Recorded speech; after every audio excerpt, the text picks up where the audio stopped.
यह आगे लखीमपुर यहाँ से 90 और यह गोमती नदी, ये आदि गंगा गोमती जो जनपद हरदोई और सीतापुर को आपस में बांटती हैं। इस जैसे नदी को, इस पुल को हम प्रकाश करेंगे वैसे जनपद सीतापुर चालू हो जाएगा और पीछे जनपद हरदोई था।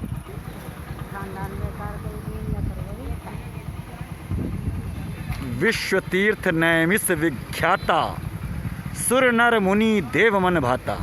जी हाँ, आज मैं नवदीप प्रकाश मिश्रा जगन्नाथ शिवाला वाला आपको विश्व तीर्थ नैमिष के दर्शन कराने का प्रयास करूंगा।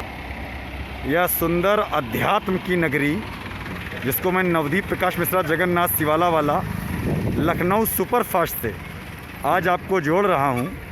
आप लोग देख पा रहे हैं ये पूरी अध्यात्म की नगरी जो बाग बगीचों से भरी हुई, और यह इस रास्ते को जोड़ने वाला नैमिषारण्य रेलवे स्टेशन। यह नैमिषारण्य रेलवे स्टेशन जहां इस धाम तक के लिए ट्रेन की सुविधा भी सरकार के द्वारा बहुत पहले से सीधे चलती चली आ रही है। और इस रेलवे स्टेशन से थोड़ी ही दूरी पे मैं आगे आपको और जानकारियों से अवगत कराऊंगा। मैं नवदीप मिश्रा, और आप लोगों से रिक्वेस्ट करूंगा कि आप अधिक से अधिक लोग इस चैनल को सब्सक्राइब ज़रूर कर लें। जी हाँ, सब्सक्राइब करना, लाइक करना बहुत आवश्यक है, तभी आप लेटेस्ट अपडेट से जुड़ पाएंगे। धन्यवाद। कहाँ जा रहे हैं? शास्त्री जी के जा रहे हैं। वहाँ कोई कार्यक्रम हो रहा है क्या? हाँ। क्या कार्यक्रम हो रहा है? शिव शक्ति महायाग। शिव शक्ति महायाग। कहाँ से आए हैं आप? हम यहीं से आए हैं। यहीं के रहने वाले हैं? नहीं, यहाँ नहीं, पतौंजा से। पतौंजा। ये पतौंजा किस जनपद में पड़ता है? ये यही मिश्रिक सीतापुर। ये मिश्रिक सीतापुर से एक यहाँ पे महायज्ञ हो रहा है, उसमें आए हैं जी। और उन्होंने जानकारी दी। ये शास्त्री जी के कार्यक्रम में आए हैं। धन्यवाद। दो तरफ से वट वृक्षों से घिरा हुआ, जी हाँ, जो वनस्पतिक धरोहर है उससे घिरा हुआ यह चक्र तीर्थ का पीछे का दरवाज़ा, पीछे का रास्ता जो आप देख पा रहे होंगे, ये सुंदर वनस्पतियों से, जिसको बरगद का पेड़ बोलते हैं, जिसको वट वृक्ष बोलते हैं, और ये जो देव वृक्ष पीपल है, इनसे घिरा हुआ यह मार्ग जहाँ पर लोग अपनी जीविका के लिए अलग पूजन सामग्रियाँ भी बेचते हैं। धन्यवाद। और वो स्थान जिसके लिए आप सभी लोगों को मैं यहाँ पर जोड़ने का प्रयास किया था, उससे भी मैं आपको जोड़ रहा हूँ। ये जो एक गोल सा आपको राउंडेड दिखाई दे रहा है, यही वह चक्र है। जी हाँ, नैमिष चक्र इसी को कहा जाता है। एक कथा अनुसार यह बताया जाता है कि जब संपूर्ण देवताओं में एक विशेष सभा बिठा ली गई, उस सभा में एक निर्णय लिया गया कि वह कौन सा क्षेत्र होगा जहाँ पर ऋषि मुनि और सभी लोग पूजन करें, तपस्या करें, जिस तप से कलयुग का प्रभाव कम हो, जिस तप से सृष्टि अपने मूल स्वभाव में लोगों के लिए बनी रहे। तो एक चक्र जो स्वर्गलोक से छोड़ा गया, वही या चक्र, वही या चक्र, जी हाँ, वही या चक्र जो आप देख पा रहे हैं। अधिक से अधिक लोग इसको सब्सक्राइब करिए। मैं नवदीप प्रकाश मिश्रा जगन्नाथ शिवाला संडीले वाला लखनऊ सुपरफास्ट से उस चक्र से आपको दिखवा रहा हूँ। और यह वह चक्र जो छोड़ा गया था, उसी चक्र में लोग परिक्रमा करते हैं। जैसा कि आप देख पा रहे हैं, बहुत से भक्तगण जो अपने परिवार के साथ पूरी एक परिक्रमा सी कर रहे हैं। और इस चक्र की विशेषता यह है कि यह चक्र पाताल तोड़ भी कहा जाता है। जी हाँ, पाताल तोड़ का कहने का मतलब है कि यह पाताल से जुड़ा हुआ है, और इसमें जल के स्रोत कहाँ से हैं यह आज तक विज्ञान भी नहीं बता पाया है। इसमें स्वतः अपने आप ही जल निरंतर युगों युगों से निकलता चला रहा है, और लोग यहाँ पर आके स्नान करके, चक्र तीर्थ में डुबकी लगा के, चक्र तीर्थ की परिक्रमा करके अपनी मनोकामनाओं को पूर्ण करते हैं। और बहुत से यहाँ पर बहुत से लोग, बहुत से चारों ओर मंदिर, जिसमें राधा कृष्ण का मंदिर, या सामने बाबा भूतेश्वर नाथ का मंदिर, श्री श्रृंगी ऋषि का तपोस्थल, श्री सत्यनारायण व्रत स्थल जहाँ पे कथा होती है, पीछे माता लक्ष्मी जी का मंदिर, व अन्य कई। ये दीक्षित जी कहाँ हैं आज आपके पिताजी? अच्छा, इसके बारे में कुछ बताएंगे यहाँ के बारे में आप? बताइए। हाँ, क्या नाम है श्रीमान जी आपका? आचार्य नारायण दीक्षित। आचार्य नारायण दीक्षित। आप यहीं नैमिषारण्य चक्र तीर्थ से ही हैं? जी। क्या बताएंगे यहाँ के बारे में आप? ये चक्रतीर्थ का जो महत्व है वो आपको हम बताएंगे जी। ये सनातन धर्म की उत्पत्ति का प्रथम तीर्थ है। अच्छा। जैसे कि स्कंद पुराण के अंतर्गत निकलता है, प्रथमम नैमिषम पुण्यम चक्रतीर्थम च पुष्करम अन्येषां चैव तीर्थानाम संख्या नास्ति महितम। पृथ्वी पर जब कहीं पर कोई तीर्थ नहीं था, कोई मंदिर नहीं था, तब प्रथम ये तीर्थ जो आप दर्शन कर रहे हैं ये पृथ्वी का प्रथम तीर्थ था। तो कहा प्रथमम नैमिषम, दूसरा पुष्कर।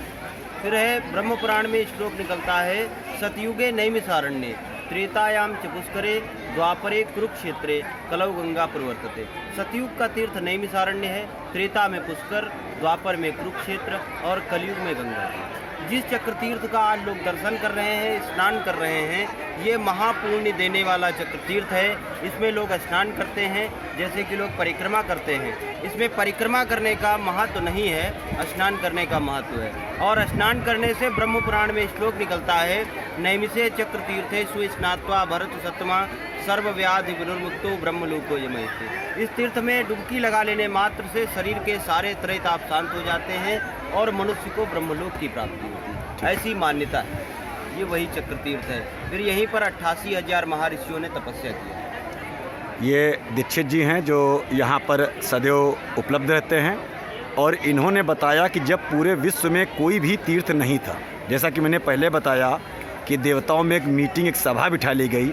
उस सभा में एक यह उसका मुख्य गंतव्य था कि कौन सा तीर्थ ऐसा होगा जो विश्व तीर्थ होगा। तब यहाँ पर एक जो भगवान का चक्र था छोड़ा गया कि जिस क्षेत्र में वो चक्र जाकर रुक जाएगा वही चक्र क्षेत्र, वही पुण्य का क्षेत्र होगा और वही यह नैमिष क्षेत्र है, जिसके बारे में उन्होंने बताया कि प्रथम तीर्थ है। इसके बाद पुष्कर आता है और कई सी बातें जो इन्होंने ब्रह्म पुराण में उल्लेखित, जो पुराण में उल्लेखित, उनसे भी आप लोगों को रूबरू कराया। मैं आपका मित्र नवदीप प्रकाश मिश्रा, जगन्नाथ सिवाला संडीले वाला, लखनऊ सुपरफास्ट से यह विस्तृत जानकारी आप लोगों तक पहुंचाने का प्रयास कर रहा हूं। आप लोग अधिक से अधिक जुड़िए, लाइक करिए ताकि अन्य भक्तगण भी इस व्यवस्था को, इस चक्र तीर्थ के महात्म को जान सके। ऐसा भी कहा जाता है कि अगर आप सभी तीर्थ कर आए हैं और आपने नैमिष को नहीं गए तो आपके चक्र तीर्थों का पूर्ण लाभ नहीं होगा। बाकी आपको पंडित जी बताएंगे। हाँ, ऐसा है, ये तो बात सही है, लेकिन क्या है कि महर्षि दधीच ने जो यहाँ पर शरीर का दान दिया है जी, जैसे कि महर्षि दधीच के द्वारा शरीर का यहाँ पर दान दिया गया, तो महर्षि दधीच ने जो यहाँ पर शरीर का दान दिया, तो इंद्र को जब उन्होंने शरीर दान करने की शर्त इंद्र ने उनसे कहा कि मुझे आपका शरीर दान में चाहिए, तो उन्होंने इंद्र से कहा कि मेरे ऊपर 3 ऋण हैं जो प्रत्येक मनुष्य के ऊपर होते हैं, जैसे कि माता पिता गुरु। कहा इन ऋणों से मुझे आप उद्धार करा दें तो मैं आपको शरीर दान में दे सकता हूं। तो इसके लिए मुझे विश्व के समस्त तीर्थों की यात्रा करवाइए और तत्पश्चात गया श्राद्ध करवाइए, तब मैं आपका अपना शरीर दान में दूंगा। तो इंद्र भगवान ने कहा इसमें काफ़ी टाइम लगेगा। तो महर्षि दधीच ने कहा आप देवताओं के राजा हैं, ये आरण्य है, इसी आरण्य में सभी तीर्थों और देवताओं को बुला करके आप आमंत्रित करिए। तो मान्यता है यानि तीर्थानि तानि सर्वाणि नैमिषे, जितने भी पृथ्वी के तीर्थ हैं वो समस्त तीर्थ इस आरण्य में 84 कोसी यानी 250 किलोमीटर के सर्कल में समस्त तीर्थ विद्यमान हैं। वो 84 कोसी परिक्रमा महर्षि दधीच ने किया, जो अमावस्या यानी फाल्गुन अमावस्या जो होती है, फाल्गुन अमावस्या की प्रतिपदा यानी शुक्ल पक्ष प्रतिपदा से चालू होता है और पूर्णिमा तक चलता है। वो परिक्रमा किया। गया जी यहाँ पर 2 किलोमीटर दूर है, गया वहाँ पर गया का पिंड किया। नैमिषारण्य नाभि का यहाँ पर पिंड किया।